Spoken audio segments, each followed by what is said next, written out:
Good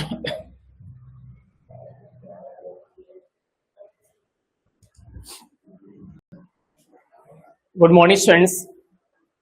जैसा हमारा topic जो रन में था, वो टॉपिक था खाद एवं उर्वरक। उर्वरक हमने कंप्लीट कर लिए, खाद भी लगभग कंप्लीट कर लिए। उर्वरकों में हमारा एक पॉइंट जो शेष बचा हुआ है वो पॉइंट है बेसिकली जैव उर्वरक। तो आज हम बात करेंगे जैव उर्वरकों के बारे में, और उसके बाद नेक्स्ट से लास्ट में फिर हम बात करेंगे उर्वरकों के प्रयोग की विधि। और इस तरह से पूरा जो टॉपिक है अपना वो कंप्लीट हो जाएगा। ठीक है, तो आज सबसे पहले हम किसके बारे में बात करेंगे? जैव उर्वरकों के बारे में बात। मोनिका, धर्मवीर, हाँ गुड मॉर्निंग। चलिए, टॉपिक क्या है अपना? बेसिकली अपना टॉपिक है यहाँ पे जैव उर्वरक। जैव उर्वरक, अब कहानी जैव उर्वरकों की है। वैसे तो हम पहले पढ़ चुके हैं थोड़ा बहुत, लेकिन अभी हम विस्तार से थोड़ा सा हम चर्चा करेंगे। बात यह है कि सर ये जैव उर्वरक होते क्या हैं? जैव उर्वरक क्या होते हैं? तो जनरली हम कह सकते हैं कि वे उर्वरक जो कारखानों में सूक्ष्म जीवों के द्वारा बनाए जाते हैं। ऐसे उर्वरक जो कहां पर, जो कारखानों में किसके द्वारा बनाए जाते हैं? सूक्ष्म जीवों के द्वारा, सूक्ष्म जीवों द्वारा तैयार। उन्हें क्या कहा जाएगा? उन्हें बेसिकली जैव उर्वरक कहा जाएगा। अब इंपोर्टेंट बात समझो जो आपको परीक्षा में पूछी जाती है, जो आपकी किताब में दे रखी है। इंपोर्टेंट बात यह है कि जो जैव उर्वरक होते हैं इन्हें और हम क्या कहते हैं? इनको बेसिकली बायो इनोकुलेंट कहा जाता है। क्या कहा जाएगा इनको? इनको बायो इनोकुलेंट कहा जाता है। आपसे अगर सवाल पूछे कि बायो इनोकुलेंट शब्द किसके लिए उपयोग करते हैं, तो जैव उर्वरकों के लिए प्रयोग करते हैं। एक और इनके संबंध में जरूरी बात है, वो जरूरी बात यह है कि जो अलग अलग उर्वरक हैं, मैं अगर बात करूं अलग अलग उर्वरक, ठीक है, अलग अलग उर्वरकों का प्रयोग कहां होता है? अलग अलग फसलों में। अलग अलग उर्वरकों का प्रयोग कहां होगा? अलग अलग फसल में। यानी मैं कहूं तो जो अलग अलग उर्वरक है उनका प्रयोग अलग अलग फसलों में होता है। और इसे क्या कहा जाता है? इंपोर्टेंट बात है, ध्यान रखना। इसे कहा जाएगा क्रॉस इनोकुलेंट। क्या कहा जाएगा? इसे कहा जाएगा क्रॉस इनोकुलेंट। आपसे सवाल पूछेगा सीधा सीधा कि अलग अलग फसलों में जैव उर्वरकों की अलग अलग प्रजाति का प्रयोग किया जाता है, जिसे कहते हैं, जिसे कहा जाएगा क्रॉस इनोकुलेंट। क्या कहेंगे? Cross inoculant. ठीक है, एक और बात मैंने क्या बताया कि ये सूक्ष्म जीवों के द्वारा तैयार किए जाते हैं। तो आपको एक सवाल पूछा जा सकता है कि जो जैव उर्वरक हैं, जैव उर्वरकों में सूक्ष्म जीवों की संख्या कितनी होती है? संख्या। अब ये हम दो तरीके से इसको देख सकते हैं। दो तरीके से कैसे देखेंगे? अगर मान लो जैव उर्वरक हमारा कैसा है? ड्राई, यानी सूखा है, तो संख्या कितनी होगी? जैसे एक तो जैव उर्वरक कैसा है? सूखे माध्यम का है, सूखा। एक में अगर बात करूं जैव उर्वरक कैसा है? तरल या द्रव माध्यम का है, तरल या द्रव। तो दोनों बातें हम याद रखेंगे। जब हमारा जैव उर्वरक शुष्क मीडिया वाला है, तो शुष्क मीडिया वाले में कितनी होगी? 10⁻7। कितनी होगी? 10⁻7। वहीं अगर मैं बात करूं जब हमारा उर्वरक तरल या द्रव मीडिया वाला है, तो इसमें मात्रा कितनी होगी? तो इसमें मात्रा होगी 10⁸। कितनी? या 10⁸7 और 10⁸8। आपको प्रश्न पूछ लेगा कि जैव उर्वरकों के मिश्रण में सूक्ष्म जीवों की सक्रिय मात्रा कितनी होनी चाहिए? तो सूक्ष्म जीवों की सक्रिय मात्रा कितनी होगी? 10⁸7 से लेकर के 10⁸8। या मैं कहूं तो सूखे माध्यम में 10⁸7 और तरल या द्रव माध्यम में कितनी होगी? तो 10⁸8 होगी। ठीक है, एक और मैं अगर बात करूं यहाँ जनरली जो बात पे पूछी जाती है, अगर हम जैव उर्वरकों की बात करें तो इनको क्या कहा जाता है? इनको बेसिकली पर्यावरण हितैषी उर्वरक कहा जाता है। क्या कहेंगे?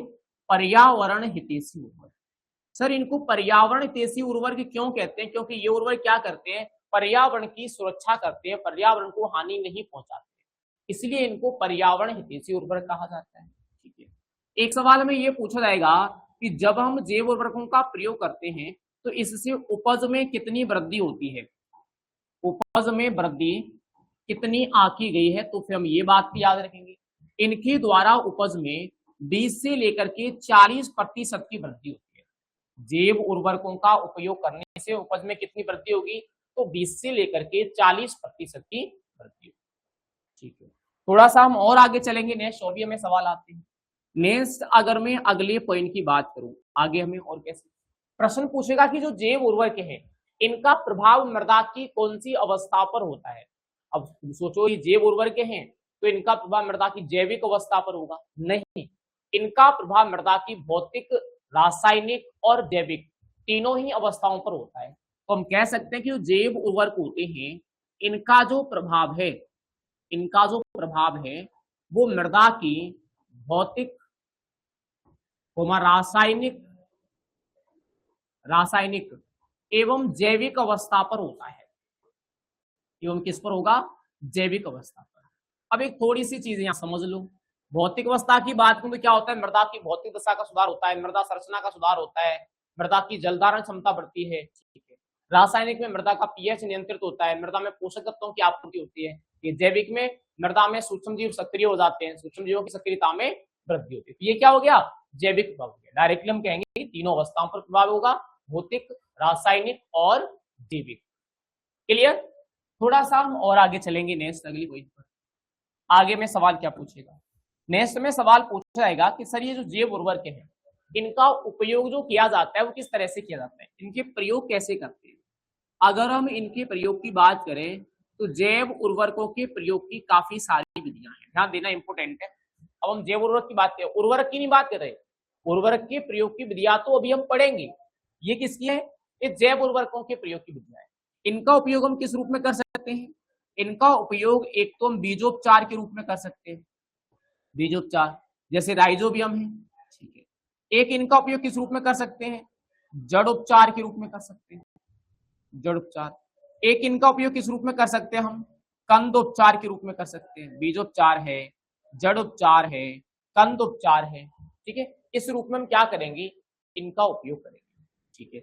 आगे अगर मैं बात करूं, इनका उपयोग छिड़काव के रूप में भी किया जा सकता है, छिड़काव या भुरकाव के रूप में, इस तरह भी हम इनका उपयोग कर सकते हैं। आपसे सीधा सीधा सवाल आएगा, जैव उर्वरकों का उपयोग किस रूप में किया जाता है। इंपोर्टेंट बात याद रखेंगे, बीजोपचार के रूप में राइजोबियम का उपयोग किया जाता है। कितनी मात्रा, 10 से 12 किलोग्राम बीजों के लिए एक पैकेट, ठीक है। जड़ोपचार के रूप में काफी सारे उर्वरक उपयोग करते हैं, विशेषकर नाइट्रोजन जनित का। कब करते हैं, जब हम पौध को उखाड़ते हैं, जब हम पौध को उखाड़ते हैं तब करते हैं। 4 किलोग्राम जैव उर्वरक लेंगे, 25 लीटर पानी लेंगे, दोनों को मिला के जड़ोपचार करेंगे। अगर कंदोपचार की बात की जाए तो 1 किलोग्राम जैव उर्वरक लेंगे, 50 लीटर पानी लेंगे, 1 किलोग्राम जैव उर्वरक को 50 लीटर पानी में मिला करके क्या किया जाएगा, कंद उपचार किया जाएगा। तो इस तरीके से क्या है इसके प्रयोग की। अब बात यह हमारी कि सर जैव उर्वरक कितने प्रकार के होते हैं। अब जनरली हम किसी बारे में बात करेंगे, इनकी प्रकारों के बारे में बात करेंगे। अगर मान लो मैं जैव उर्वरकों के प्रकारों की बात करूं, प्रकार कुछ इस तरह से हम पढ़ते हैं। अब पॉइंट क्या है, अब पॉइंट है बेसिकली जैव उर्वरक, और जैव उर्वरक में कौन सा, जैव उर्वरकों के प्रकार। चलिए थोड़ा सा आप गौर करेंगे हम, पॉइंट क्या है, जैव उर्वरकों के प्रकार कितने प्रकार के होते हैं। तो बेसिकली हमने लास्ट टाइम पे जब शॉर्ट तरीके से पूरे टॉपिक को डिस्कस किया था तब हमने पढ़ा था कि 2 प्रकार के होते हैं, लेकिन ऐसा नहीं है कि 2 प्रकार के होते हैं, इनके कई सारे प्रकार हैं। अब कौन कौन से प्रकार हैं थोड़ा सा पहले देखिए। एक तो मैं अगर बात करूं क्या होंगे, पोटेशियम विलेयकारी, मैं नीचे से ऊपर की तरफ चलूंगा है, पोटेशियम विलेयकारी, ठीक है। दूसरी में अगर बात करूं तो कौन से होंगे, जिंक विलेयकारी,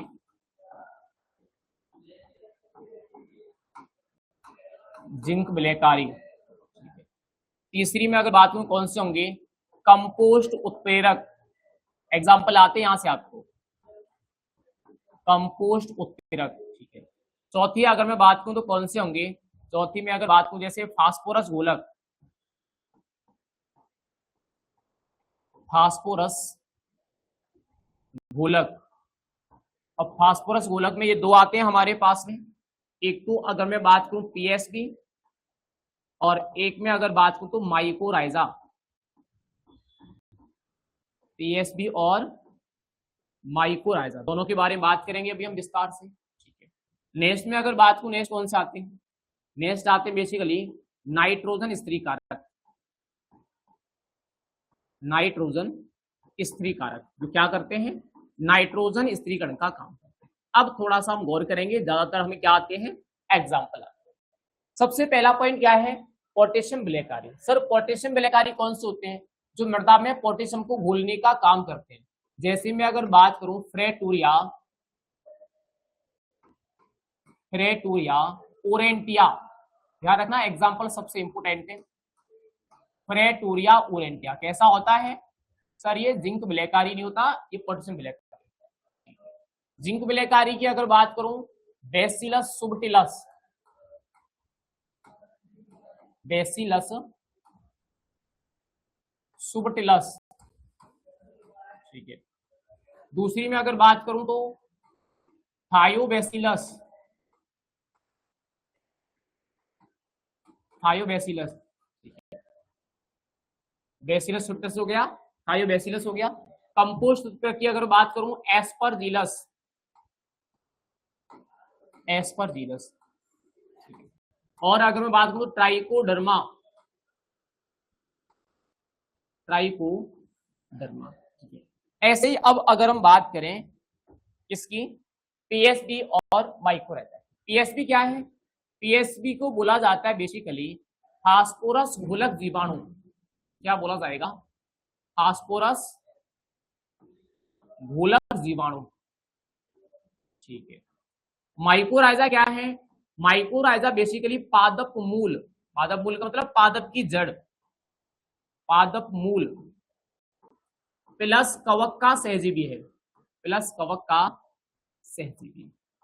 आप लोगों से सवाल भी आता है कि पादप की मूल और कवक का सहजीवी संबंध कहलाता है तो माइक्रोराइजा कहलाएगा। और इस माइक्रोराइजा का एक एग्जांपल भी हमारी किताब में दिया हुआ है, वो कौन है, वो बेसिकली VAM। और VAM का पूरा नाम क्या है, वार्म फंजाई, जैसे हम इसको बोलेंगे वार्म फंजाई, या हम कह सकते हैं वेसिकुलर आर्बोसेक्युलर माइक्रोराइजा। क्या कहेंगे, वेसिकुलर आर्बोसेक्युलर माइक्रोराइजा कहेंगे। और यहाँ अगर मैं बात करूं यहाँ कौन कौन से आते हैं, या मैंने पहले भी बताया है, एक तो अगर मैं बात करूं स्यूडोमोनास, स्यूडोमोनास, ठीक है।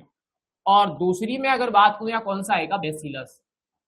स्यूडोमोनास और बेसिलस दोनों किस वर्ग में आते हैं, तो ये पीएसबी यानी फास्फोरस घोलक के वर्ग में। अब कहानी किसकी बची, नाइट्रोजन स्त्री कारक की। यहाँ थोड़ा सा गौर करेंगे, ये जो नाइट्रोजन स्त्री कारक है इनको हम आगे दो भागों में डिवाइड करते हैं। दो भागों में कैसे डिवाइड करेंगे, एक तो होंगे बेसिकली सहजीवी, कैसे होंगे, सहजीवी। अब सहजीवी को में कौन कौन से आते हैं, थोड़ा सा गौर करना। एक तो मैं अगर बात करूं दलहनी फसलों के साथ, दलहनी फसलों के साथ सहजीवी, ठीक है। दूसरी में अगर बात करूं अदलहनी फसलों के साथ सहजीवी, अदलहनी फसलों के साथ सहजीवी, ठीक है। तीसरी में अगर बात करूं फर्न के साथ सहजीवी, फर्न का मतलब पादप ही होता है या कुछ विशेष तरह के पादप जिनके साथ में सहजीवी, ठीक है। ये तीन तरह के होंगे। और वहीं अगर मैं बात करूं दूसरी कौन से आएंगे, थोड़ा सा और हम गौर करेंगे इंपोर्टेंट है, दूसरे आएंगे बेसिकली मुक्तजीवी, मुक्तजीवी, ठीक है। दो प्रकार के। अब देखो जनरली मैं अगर बात करूं दलहनी फसलों के साथ में जो सहजीवी है नाइट्रोजन स्त्री कारक, वो कौन सा होता है, वो बेसिकली हम कहेंगे सर राइजोबियम होता है, राइजोबियम। राइजोबियम क्या होगा, दलहनी फसलों के साथ में सहजीवी होता है। सर बिना दलहनी फसलों के साथ सहजीवी कौन होगा, जनरली मैं कहूंगा एजिटोबैक्टर, एजिटोबैक्टर। और मैं एक और क्या कह सकता हूं, एजोस्पाइरलम, एजोस्पाइरलम, एजिटोबैक्टर और एजोस्पाइरलम हो गया, ठीक है। फर्न के साथ सहजीवी क्या होता है, फर्न के साथ सहजीवी होगा बेसिकली इसको एजोला, एजोला। और ये एजोला एक सहजीवी संबंध किसके साथ बनाता है, ये बनाता है बेसिकली शैवाल के साथ यहाँ। और शैवाल में कौन कौन सा, तो याद रखना एक स्पेशल शैवाल आता है, इसका नाम मैं आपको लिखा दूंगा, शैवाल। अब यहाँ थोड़ा सा हम आगे चलेंगे, मुक्तजीवी। मुक्तजीवी में कौन सी शैवाल आती है, तो नीलहर शैवाल, जो नीलहर शैवाल है वो मुक्तजीवी में आएगी। एक तो क्या आ गई यहाँ नीलहरित शैवाल, नीलहरित शैवाल जो हम धान में यूज करते हैं, ठीक है, जिसको साइनोबैक्टीरिया भी कहा जाता है। दूसरा देखो क्या है, दूसरा यहाँ एजिटोबैक्टर भी आ जाता है, एजिटोबैक्टर दोनों तरह काम करेगा, ठीक है। नेक्स्ट कौन सा आता है यहाँ, क्लेमाइडोमोनास, क्लेमाइडोमोनास। अब आपको सवाल कैसे पूछा जाएगा, तो बेसिकली गौर करना, हमें सीधा सीधा सा सवाल आएगा कि निम्न में से मुक्तजीवी नाइट्रोजन स्थितिकारक जीवाणु है, निम्न में से सहजीवी नाइट्रोजन स्थितिकारक जीवाणु है, अधलैनी फसलों के साथ सहजीवी होता है, फर्न के साथ सहजीवी होता है, या आपसे पूछ लेगा माइकोराइजा का एग्जाम्पल कौन सा है, फास्फोरस गोलक जीवाणु कौन कौन से हैं, प्रश्न पूछेगा जिंक विलेयकारी जीवाणु कौन सा है। इस तरह से जो है आपको क्या पूछे जाएंगे, सवाल यहाँ से पूछे जाएंगे। और ये कहानी किसकी हो गई, ये कहानी बेसिकली हो गई जैव उर्वरकों, जैव उर्वरकों के बारे में हमारी मुख्य मुख्य बातें जो है वो यहाँ पर हो गई कंप्लीट। अब हम एक एक करके इन 2-3 उर्वरकों के बारे में और बात कर लेते हैं, जैसे राइजोबियम है, एजिटोबैक्टर है, एजोस्पर्म है, इनके बारे में हमें सवाल थोड़े से और पूछ लेता है, कुछ सवाल आ सकते हैं, उनके बारे में हम बात करेंगे। जनरली अगर मैं बात करूं, सबसे पहले यहाँ कौन सा पॉइंट, राइजोबियम, ठीक है। मनीषा सर मेरा मार्च महीने में जो पढ़ाया चैप्टर की वीडियो नहीं है, ऐसा हो नहीं सकता कि वीडियो नहीं है, तो किसी एक बच्चे से वीडियो नहीं हटेगा, सभी से हटेगा एक साथ।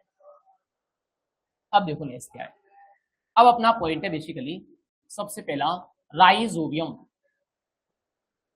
राइजोबियम,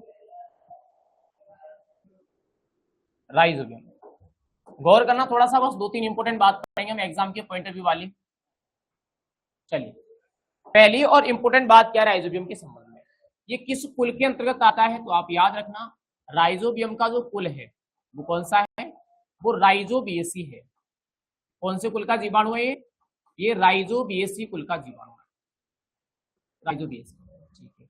दूसरी बात इंपोर्टेंट याद रखना, इसकी जो क्षमता होती है नाइट्रोजन स्थिरीकरण की, नाइट्रोजन स्थिरीकरण की जो क्षमता होती है इसकी, वो कितनी होगी, वो 50 से लेकर के 100 किलोग्राम प्रति हेक्टेयर होती है।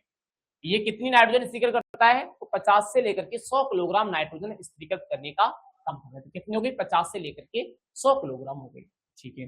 नेक्स्ट में अगर और बात करूं आगे अगले पॉइंट पर, अब अगली और इंपोर्टेंट बात क्या है, अगली इंपोर्टेंट बात है इसकी प्रजाति। बाकी सारी चीजें हमने बीज वाले टॉपिक में पढ़ ली है, अब हम बात करेंगे इसकी प्रजाति कि इसकी जो प्रजातियां हैं वो बेसिकली कौन कौन सी है, किस फसल में किस प्रजाति का उपयोग होता है। मैंने क्या बताया, अलग अलग फसलों में अलग अलग प्रजातियों का उपयोग होता है, और जिसे क्या कहा जाता है, क्रॉस इनोकुलेंट कहा जाता है।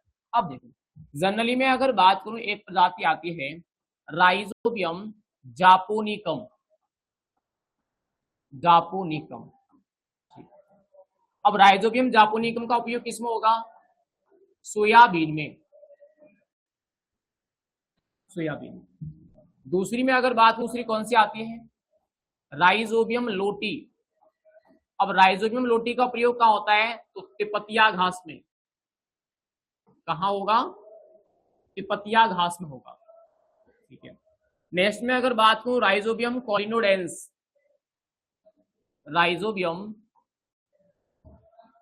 कॉलिनोडेंस, इसका उपयोग कहाँ होगा, तो आप याद रखना इसका उपयोग होगा बेसिकली ढेंचा में, ढेंचा में। नेक्स्ट में अगर बात को नेक्स्ट आएगी राइजोबियम ट्राइफोलाई, राइजोबियम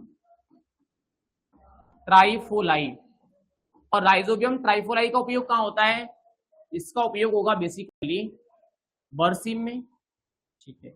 नेक्स्ट में अगर बात को नेक्स्ट आती है राइजोबियम फेजियोलाई, राइजोबियम फेजियोलाई, ये कहाँ आती है, ये सेम में आती है, सेम और राजमा। एक है राइजोबियम मेलिलोटी, मेलिलोटी, ये कहाँ आती है, ये बेसिकली रिस्का में आती है, रिस्का में। और अगर हम देखें तो एक और वैरायटी हमारी राइजोबियम लेग्यूमिनोसोरम, राइजोबियम लेग्यूमिनोसोरम, इसका प्रयोग कहाँ होता है, तो आप याद रखना इसका प्रयोग जो दलहन बाकी हमारी बची हुई है, जैसे चना है, मटर है, मसूर है, तो बाकी दलहन बची हुई है उनमें किसका होगा, राइजोबियम लेग्यूमिनोसोरम का होगा। यहां से सवाल कैसे आएगा, सीधा सीधा सवाल पूछा जाएगा आपको कि राइजोबियम की किस प्रजाति का उपयोग त्रिपत्तीय घास में होता है, राइजोबियम की कौन सी प्रजाति सेम में उपयोगी है, राइजोबियम मेलिलोटी का उपयोग कहाँ होता है। इस तरह से आपको जो सवाल है वो यहाँ से पूछेगा। ठीक है, ये किसकी प्रजाति हो गई, राइजोबियम की प्रजाति हो गई। इसके संबंध में अगर और बात करूं, इसकी मात्रा, एक पैकेट का वजन 200 ग्राम होता है, एक पैकेट से 10 से 12 किलोग्राम बीजों को उपचार कर सकते हैं। माध्यम के रूप में सीरा या गुड़ के घोल का उपयोग किया जाता है। ये बातें हम पहले से पढ़ चुके हैं, तो बार बार हमें पढ़ने की आवश्यकता है। अब हम थोड़ा सा आगे चलेंगे, नेक्स्ट अगले पॉइंट। अगला पॉइंट कौन सा है, थोड़ी सी बात करेंगे। नेक्स्ट पॉइंट है, मान लो एजिटोबैक्टर। एजिटोबैक्टर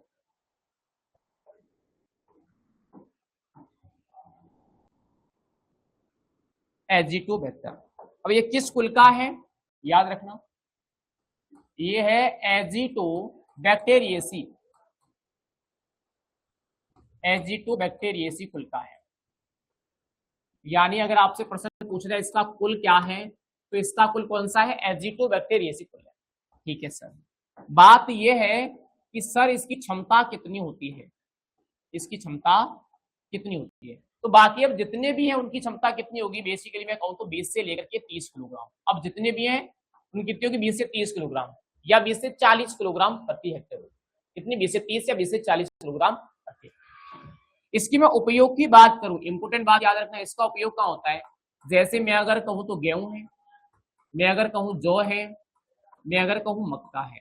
कौन कौन सी फसलों में इसका उपयोग होगा, तो गेहूं, जौ और मक्का की फसलों में इसका जो उपयोग है वो क्या है। ये बातें हम इसके संबंध में याद रखें। आगे कौन सा है, आगे है एजोस्पाइरिलम। एजोस्पाइरिलम, अब एजोस्पाइरिलम के संबंध में भी वही सेम बातें हमें पूछी जाएंगी, यही 3-4 बातें हम याद रखेंगे। चलिए थोड़ा सा इसके संबंध में भी देखते हैं। सबसे पहली बात, किस कुल का है, तो कुल याद रखना है एजोस्पाइरिलिएसी। इसका जो कुल है वो कौन सा है, एजोस्पाइरिलिएसी।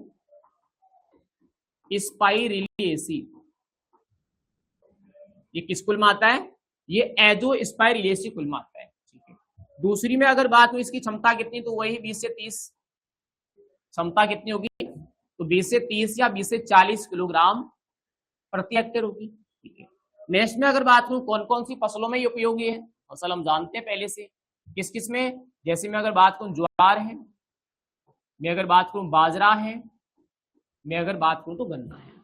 ज्वार, बाजरा, गन्ना और इसके साथ साथ जो हमारी सब्जी होती है, सब्जी, उनमें क्या होता है, उनमें एजोस्पाइरिलम का उपयोग होगा। डायरेक्ट सवाल आएगा, ज्वार बाजरा की फसल में जैव उर्वरक के रूप में किसका प्रयोग किया जाता है, तो एजोस्पाइरिलम का। अगर मैं बात करूं गेहूं और जौ में किसका होता है, तो एजिटोबैक्टर का होता है। ऐसे ही मैं एक और बात करूं यहाँ, जैसे मान लो एक और नेक्स्ट क्या है, नेक्स्ट है अजोला। अजोला, अजोला के संबंध में एक कॉमन सी बात पूछी जाएगी कि एजोला क्या है, एजोला क्या है। तो नॉर्मल वे में हम याद रखेंगे एजोला क्या है, एक प्रकार का, यह क्या है, यह एक प्रकार का फर्निया पादप है। क्या है ये एक प्रकार का फर्निया पादप है। ठीक है, आपसे प्रश्न पूछा इसकी कितनी प्रजातियां होती हैं, प्रजातियां, प्रजातियां ध्यान रखना, इसकी कितनी प्रजातियां हैं, 3 प्रजातियां। कितनी, 3। सर इसकी भारत में किस प्रजाति का उपयोग होता है, भारत की, अगर मैं भारत की बात करूं तो ध्यान रखना, भारत में कौन सी प्रजाति उपयोगी है, एजोला पिनेटा। कौन सी है, एजोला पिनेटा। अगर आपसे सवाल पूछे भारत में कौन सी प्रजाति सबसे ज्यादा उपयोगी है, तो एजोला पिनेटा है। थोड़ा सा और हम बात करेंगे नेक्स्ट, इसका उपयोग किस फसल में होता है, ये किस फसल के लिए उपयोगी है। तो हम जानते हैं किस फसल में होगा, सर धान की फसल में होगा। किसमें होगा, धान की फसल में। अब सवाल पूछा जाएगा धान की फसल में एजोला की कितनी मात्रा का प्रयोग होता है। अगर हम मात्रा की बात करें तो कितनी मात्रा का प्रयोग होगा, 1.5 से लेकर के 2 टन प्रति हेक्टेयर मात्रा लेते हैं एजोला की, कितनी, 1.5 से 2 टन प्रति हेक्टेयर। और इसका उपयोग कब होता है, याद रखना, इसका उपयोग होगा रुपाई से पूर्व, रुपाई से पूर्व या होगा खड़ी फसल में, रुपाई से पूर्व या खड़ी फसल में इसका प्रयोग जो है वो किया जाता है। ये सवाल आपको डायरेक्टली कहां से आएंगे, एजोला के संबंध में। ये क्या एक प्रकार की फनिया पादप है। कितनी प्रजातियां पाई जाती हैं भारत में? 3। भारत में प्रमुख प्रजाति कौन सी है? एजोला पिन्नेटा है। कौन सी फसल में उपयोग होता है? धान में। मात्रा कितनी? 1.5 से 2 टन प्रति। ठीक है, एक और देखो, अब पॉइंट कौन सा बचा हुआ है? अब बेसिकली पॉइंट है अपना नीलहर्ष शैवाल। नीलहर्ष शैवाल। अब मेरी एक इंपोर्टेंट बात याद रखना, जनरली अगर हम शॉर्ट फॉर्म में बात करें, शॉर्ट फॉर्म में, तो जो नीलहर्ष शैवाल होते हैं उनको क्या कहा जाता है? आप लोग याद रखोगे, इनको कहा जाता है बेसिकली बीजीए। क्या कहा जाता है? इनको बीजीए कहा जाता है। नीलहर्ष शैवाल को हम क्या कहेंगे? इनको कहा जाएगा बीजीए। सर बीजीए का पूरा नाम क्या है? बीजीए का पूरा नाम है ब्लू ग्रीन एल्गी। बीजीए का पूरा नाम क्या होगा? तो ब्लू ग्रीन एल्गी होगा। ठीक है, अब दूसरी बात देखो, इनको हम क्या कहते हैं? इनको दूसरा नाम साइनोबैक्टीरिया भी दिया जाता है। हम क्या कह सकते हैं?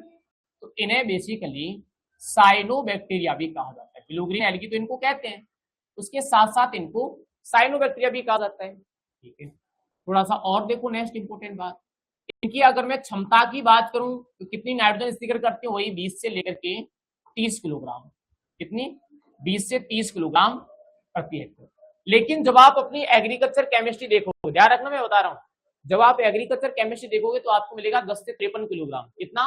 10 से 53 किलोग्राम। और यहाँ कितना है नॉर्मल वे में एग्रीकल्चर के दूसरे चैप्टर में? तो 20 से लेकर के 30 किलोग्राम। ठीक है, इसका उपयोग किस फसल में होता है? अगर हम उपयोग की बात करें, उपयोग किस फसल में होता है? हम जानते हैं सर धान की फसल में होता है। सर धान की फसल में इसकी कितनी मात्रा का प्रयोग किया जाता है? कितनी मात्रा का प्रयोग किया जाता है? तो बेसिकली मैं कहूंगा तो 8 से लेकर के 12 किलोग्राम प्रति हेक्टेयर। कितनी मात्रा प्रयोगी होती है? तो 8 से लेकर के 12 किलोग्राम प्रति हेक्टेयर इसकी जो मात्रा है उसका प्रयोग किया जाता है। या मैं कहूँ तो 8 किलोग्राम प्रति हेक्टेयर मात्रा का जो प्रयोग है वो हम करते हैं। ये सारे सवाल आपको इन जैव उर्वरकों से पूछे जाते हैं और ये जैव उर्वरक वाला पॉइंट अब अपना पूरे तरीके से क्या हो गया? कंप्लीट हो गया। सबसे पहले हमने क्या बात की? सबसे पहले हमने जाना जैव उर्वरक क्या होते हैं। ठीक है, हमने फिर जैव उर्वरक के बारे में सामान्य बात जानी, क्या है क्रॉस इनोकुलेंट, क्या है बायो इनोकुलेंट, क्या है पर्यावरण कैसे क्या होते हैं, प्रभाव कैसे होते हैं, प्रयोग कैसे किया जाता है। ठीक है, फिर हमने इनके प्रकारों के बारे में बात की, जहां हमने कई प्रकार के जो जैव उर्वरक हैं वो हमने डिस्कस किए। फिर इसके बाद हमने क्या बात की? नाइट्रोजन प्रदान करने वाले या मैं कहूँ राइजोबियम की बात की। ठीक है, नेक्स्ट फिर हमने जो अन्य उर्वरक थे उनके बारे में भी जो चर्चा की वो कंप्लीट। अब हम थोड़ा सा नेक्स्ट चलेंगे और जो हमारा पॉइंट बचा हुआ था उसके बारे में डिस्कस करेंगे उर्वरकों वाले में। उर्वरक वाले टॉपिक में हमारा एक छोटा सा पॉइंट बचा हुआ था, कौन सा? उर्वरकों के प्रयोग की विधियां। मनीषा, मार्च में क्लासेस नहीं हुई तुम्हारे बैच में, तुमने बाद में कोर्स लिया होगा। अब देखो नेक्स्ट अगले पॉइंट पर चलते हैं। अगला पॉइंट क्या है? नेक्स्ट पॉइंट है बेसिकली उर्वरकों के प्रयोग की विधियां। उर्वरक, और हम क्या बात कर रहे हैं?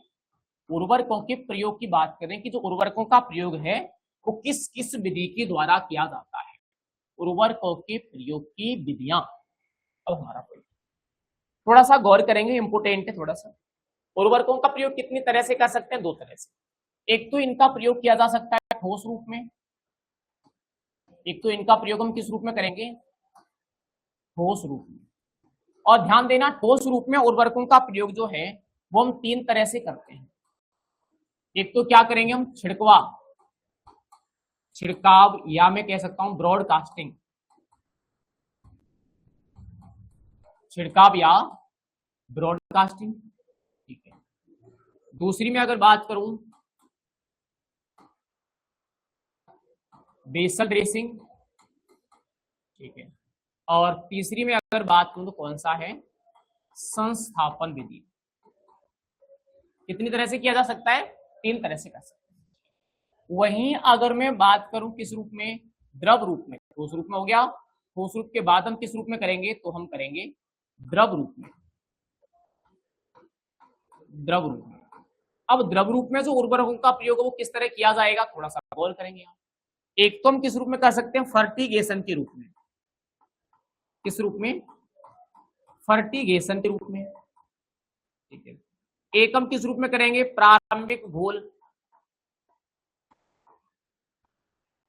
प्रारंभिक घोल, ठीक है। और नेक्स्ट में अगर बात हम किस रूप में करेंगे, जड़ उपचार के रूप में, जड़ उपचार के रूप में। ये क्या है, उर्वरकों के प्रयोग की विधियां। अब सवाल कैसे और कहां से आता है थोड़ा सा हम गौर करेंगे, इंपोर्टेंट बात है। जनरली में अगर बात करूं छिड़काव या ब्रॉडकास्टिंग क्या है, तो यह बेसिकली खड़ी फसल में उर्वरकों का प्रयोग। जब हम कहां करते हैं, जब हम खड़ी फसल में उर्वरकों का प्रयोग करते हैं, खड़ी फसल में प्रयोग, तो क्या कहलाता है, तो वो कहलाता है ब्रॉडकास्टिंग, या क्या कहलाएगा, छिड़कवा विधि कहलाएगा, ठीक है। अब बेसल ड्रेसिंग की बात करूं, जब हम मृदा तैयार करते समय, मृदा तैयार करते समय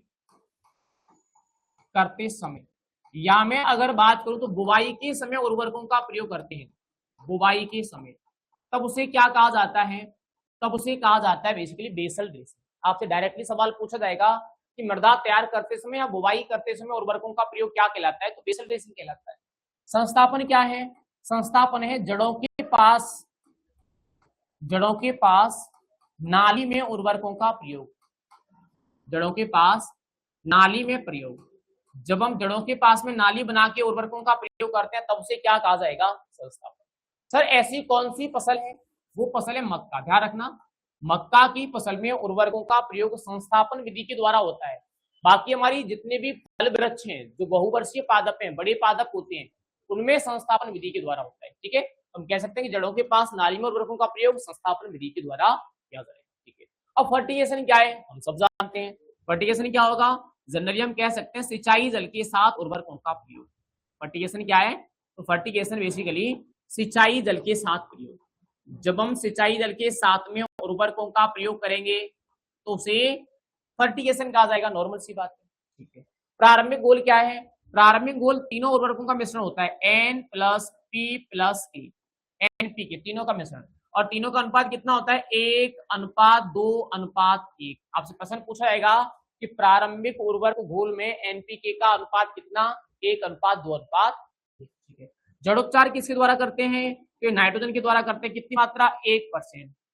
पौधे को जो पौध है उसको रोपित करने से पहले जड़ों को उपचार करते हैं, इसके द्वारा करते हैं, नाइट्रोजन के द्वारा। कितनी मात्रा लेते हैं, 1% मात्रा ली जाती है, ठीक है। तो ये क्या हो गया, ये उर्वरकों के प्रयोग की विधियां होगी। अब यहाँ से आपको एक सवाल और पूछा जाएगा कि वह कौन सा उर्वरक है जिसका फर्टिगेशन के रूप में सर्वाधिक प्रयोग होता है। फर्टिगेशन यानी सिंचाई जल के साथ, तो याद रखना फर्टिगेशन के रूप में सर्वाधिक उपयोगी। अब फर्टिगेशन के रूप में सबसे ज्यादा जो उपयोगी उर्वरक है वो कौन सा है, वो बेसिकली यूरिया है। आप ये बात भी यहाँ पे क्या रखोगे, ध्यान रखोगे। और फर्टिगेशन के रूप में कितनी मात्रा लेते हैं इसकी, 500 ppm। 500 ppm का मतलब क्या हुआ, 500 ppm का मतलब हुआ 500 मिलीग्राम प्रति लीटर। क्लियर, ठीक है। सारी बातें बिल्कुल कंप्लीट हो चुकी हैं हमारी। प्रयोग कैसे करते हैं, कहां से क्वेश्चन पूछा जाता है, सारे सवाल अब आपके पास में है, सवालों के जवाब। अब थोड़ा सा नेक्स्ट और चलेंगे, एक छोटा सा पॉइंट हमारा यहाँ पर और बचा हुआ है। अब वो पॉइंट क्या है, वो पॉइंट है बेसिकली तुल्यांकी अम्लीयता। कोई सवाल अगर आपका हो इस बीच में तो पूछ सकते हो। नेक्स्ट पॉइंट क्या है मेरा, नेक्स्ट पॉइंट है तुल्यांकी अम्लीयता।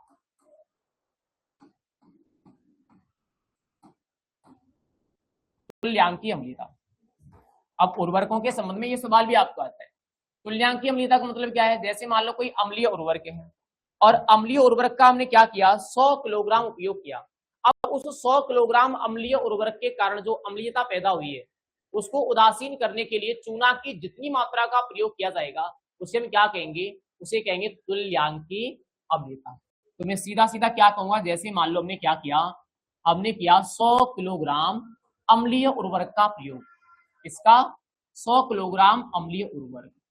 अब इस 100 किलोग्राम अम्लीय उर्वरक की अम्लीयता को उदासीन करने के लिए क्या, चूना की उपयोगी मात्रा, 100 किलोग्राम अम्लीय उर्वरक की अम्लीयता को उदासीन करने में उपयोगी चूना की मात्रा, चूना की मात्रा, कैल्शियम की मात्रा क्या कहलाती है, तो वो मात्रा कहलाएगी बेसिकली तुल्यांकी अम्लीयता। जैसे मान लो हमने 100 किलोग्राम निर्जल अमोनिया का प्रयोग किया, तो निर्जल अमोनिया की तुल्यांकी अम्लीयता को उदासीन करने के लिए 148 किलोग्राम चूना का उपयोग किया जाएगा। अब जैसे एग्जाम्पल के रूप में अगर हम बात करें तो हमें एग्जाम्पल पे आएंगे यहाँ से। फॉर एग्जाम्पल, जैसे सबसे पहले क्या है, निर्जल अमोनिया, और अगर आपसे प्रश्न पूछा जाए कि निर्जल अमोनिया की तुल्यांकी अम्लीयता कितनी होती है, ध्यान रखना 148 होती है। ठीक है, यानी सबसे ज्यादा अम्लीय उर्वरक कौन सा है, निर्जल अमोनिया है। उसके बाद में अगर बात करूं तो अमोनियम क्लोराइड, अमोनियम क्लोराइड, और अमोनियम क्लोराइड की कितनी होती है, इसकी 128 होती है। ठीक है, उसके बाद अगर मैं बात करूं तो एक है अमोनियम सल्फेट,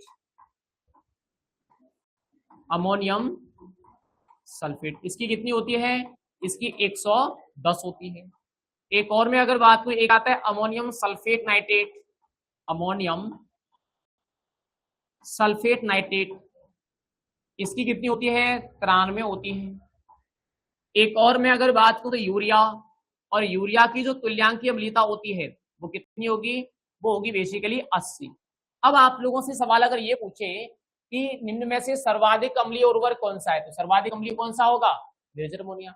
आपसे ये पूछे अम्लीय उर्वरक कौन कौन से है, तो निर्जल अमोनिया है, अमोनियम क्लोराइड है, अमोनियम सल्फेट है, अमोनियम नाइट्रेट है, और अगर मैं बात करूं तो क्या, यूरिया है। ये सभी क्या है, ये सभी अम्लीय प्रकृति के उर्वरक हैं और इनकी तुल्यांकी अम्लीयता इतनी इतनी होती है। क्लियर। ऐसे ही में अगर बात करूं, एक सवाल हमें कहां से आ सकता है, एक सवाल हमें आ सकता है तुल्यांकी क्षारीयता, तुल्यांकी क्षारीयता। अगर हम तुल्यांकी क्षारीयता के संबंध में बात करें तो यहां से भी हमें सवाल पूछेगा। कैसे, वही एग्जांपल, जैसे मैं अगर बात करूं हमारे पास क्या है, सोडियम नाइट्रेट है, सबसे इंपोर्टेंट तो यही है सोडियम नाइट्रेट। अब सोडियम नाइट्रेट कितनी होती है, तो बेसिकली 29 होती है। ठीक है, ऐसे में बात करूं कैल्शियम नाइट्रेट, कैल्शियम नाइट्रेट, इसकी कितनी होती है, इसकी बेसिकली 21 होती है। ठीक है, मैं अगर बात करूं die calcium phosphate, die calcium phosphate, अब इसकी कितनी होगी, तो इसकी बेसिकली 25 होगी, 25। सवाल कैसे आएगा, उर्वरक का नाम देगा और पूछ रहा सर्वाधिक क्षारीय उर्वरक कौन सा है, तो सबसे ज्यादा क्षारीय कौन सा होगा, सोडियम नाइट्रेट। इससे ज्यादा भी होता है कैल्शियम साइनामाइड, इससे ज्यादा क्षारीय उर्वरक है, लेकिन ये तीनों एवरेज है, इनके सवाल हमें आते हैं। ठीक है, अगर सवाल पूछा जाए कि डाई कैल्शियम फॉस्फेट की तुल्यांकी क्षारीयता कितनी, तो 25। और तुल्यांकी क्षारीयता क्या, अगर क्षारीय उर्वरक है तो क्षारीय उर्वरक की क्षारीयता के प्रभाव को कम करने के लिए अम्लीय उर्वरक की जितनी मात्रा का प्रयोग करेंगे वो क्या है, तो तुल्यांकी क्षारीयता है। तो ये सवाल आपको यहाँ से और पूछे जाते हैं। इसके साथ ही आपका पूरा जो टॉपिक था वो कंप्लीट हो गया। अब आपका कोई सवाल इसके संबंध में मेरे ख्याल से नहीं बचा है। जितनी भी बातें हमें पूछी जाती हैं सारी बातें हमारी क्लियर हो गई। हमने उर्वरक को कंप्लीट कर लिया, हमने जैव उर्वरक को कंप्लीट कर लिया, ये जितनी भी बातें हमारी थी जो इंपोर्टेंट, वो सारी बातें हम बिल्कुल कंप्लीट कर चुके हैं। ठीक है, अब आपका कोई सवाल होगा नहीं, अगर है तो पूछ सकते हो। बाकी आज के लिए इतना काफी है। नेक्स्ट मिलेंगे हम कल अगली क्लास में, और कल हम बात करेंगे बहुत ही अच्छे टॉपिक के ऊपर। वो टॉपिक रहेगा अपना बेसिकली मृदा विज्ञान। ठीक है, आज कोई सवाल अगर आपका है तो पूछ लो, वरना आज के लिए ऑल फाइनल।